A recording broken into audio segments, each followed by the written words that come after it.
Olá pessoal, tudo bem? Aqui é César Augusto Pierini e esse é mais um vídeo da série O Caminho das Sete Cores. Bom, se você não assistiu os vídeos de introdução, eu aconselho que você assista primeiro aos outros vídeos, faça a meditação da visão sistêmica da vida para poder dar continuidade nesse processo. Hoje nós vamos falar sobre os chakras. Você sabe o que são os chakras? A palavra chakra, ela vem do sânscrito e ela significa roda.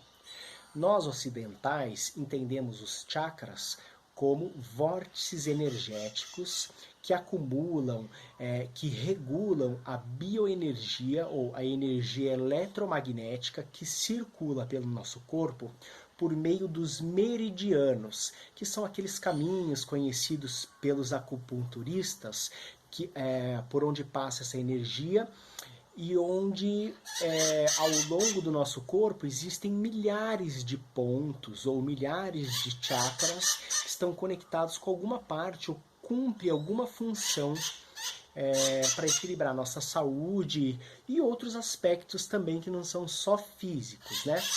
Porém, nós temos 7 pontos principais ao longo da nossa coluna vertebral, que vai desde a base da nossa coluna até o topo da nossa cabeça, que são principais pontos energéticos que funcionam como reatores ou como pequenas usinas de eletricidade e regulam algumas funções vitais, principalmente aquelas ligadas às glândulas endócrinas. E é isso que eu ia falar agora. Os campos de atuação.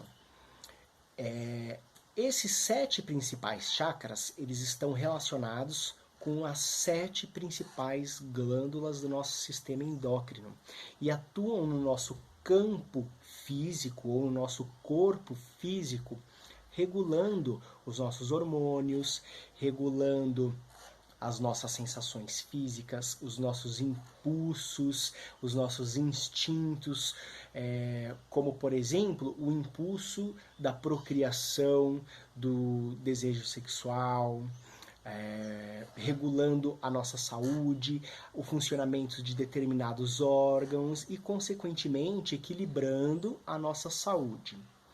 Bom, além do campo físico, os chakras eles atuam também em outros campos.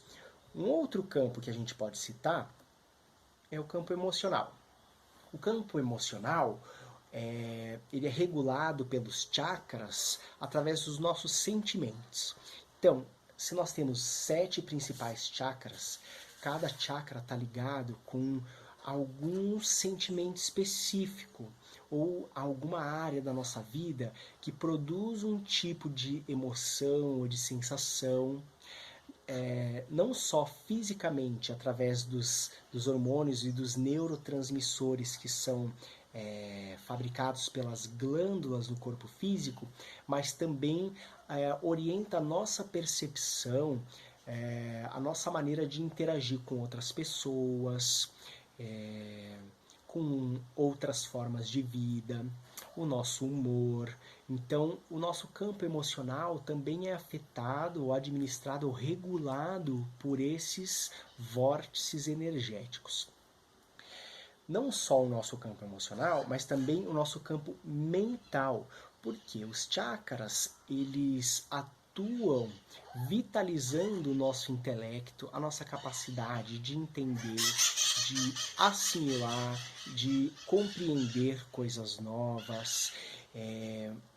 Quando o nosso campo mental ele está bem sintonizado, vibrando positivamente, bem vitalizados, os nossos chakras superiores estão vitalizados, a gente consegue ter uma percepção diferente das outras pessoas, não só com julgamento, mas a gente consegue ter um pouco mais de empatia e de assimilar outros pontos de vistas que não são só aquele que a gente tem, porque cada pessoa ela tem a visão da vida a partir do contexto em que ela vive, da situação que ela nasceu, da família que ela teve, das dificuldades, dos desafios que ela passou. Isso dá para ela uma visão de vida que é única.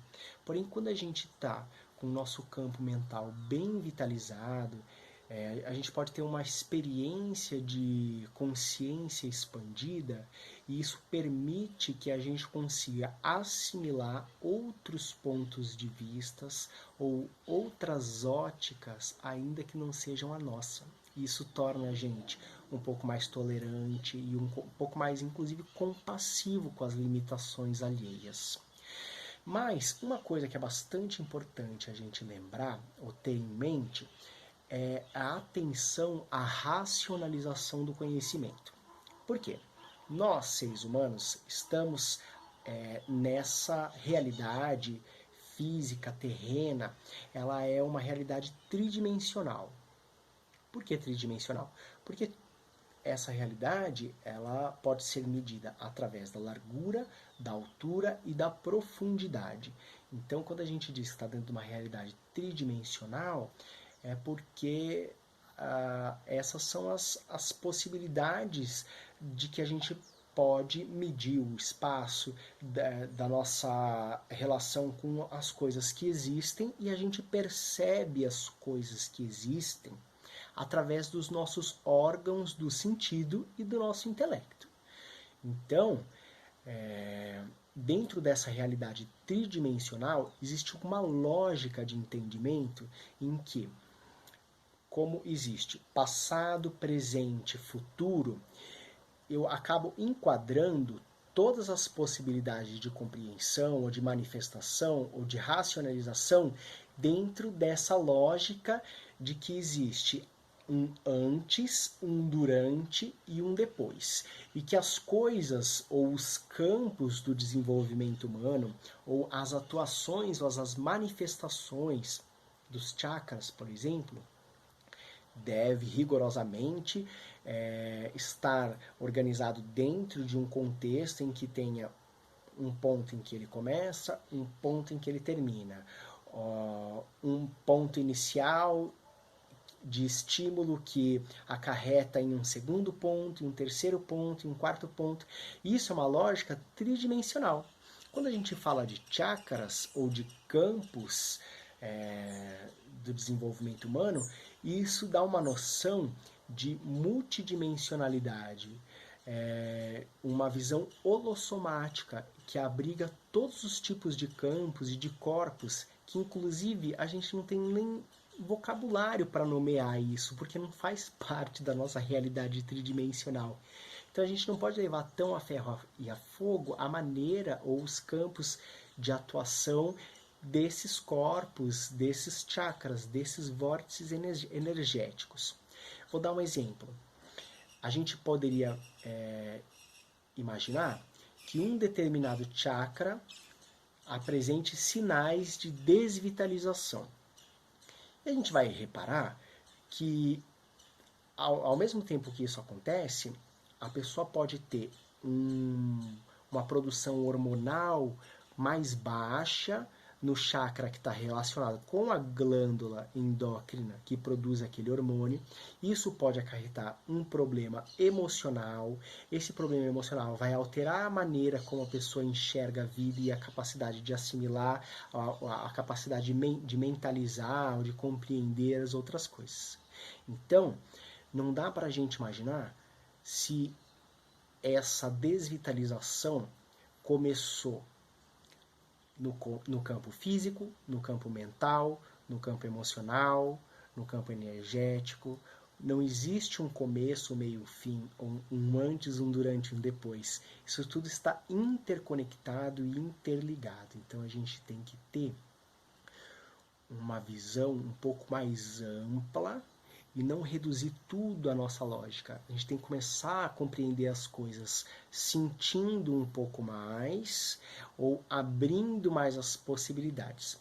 Até porque, se a gente começar a tentar compreender como os chakras funcionam, a gente vai cair naquela pergunta clássica do quem nasceu primeiro, o ovo ou a galinha? Isso é um tipo de resposta que não é possível a gente chegar a uma conclusão, não é verdade? Então, A minha dica para a gente iniciar agora o estudo dos chakras é que a gente consiga ampliar essa visão e não tentar categorizar tudo ao pé da letra, tá bom? Muito obrigado, nos vemos no próximo vídeo em que nós vamos começar a falar de cada um dos chakras e o seu campo de atuação. Gratidão.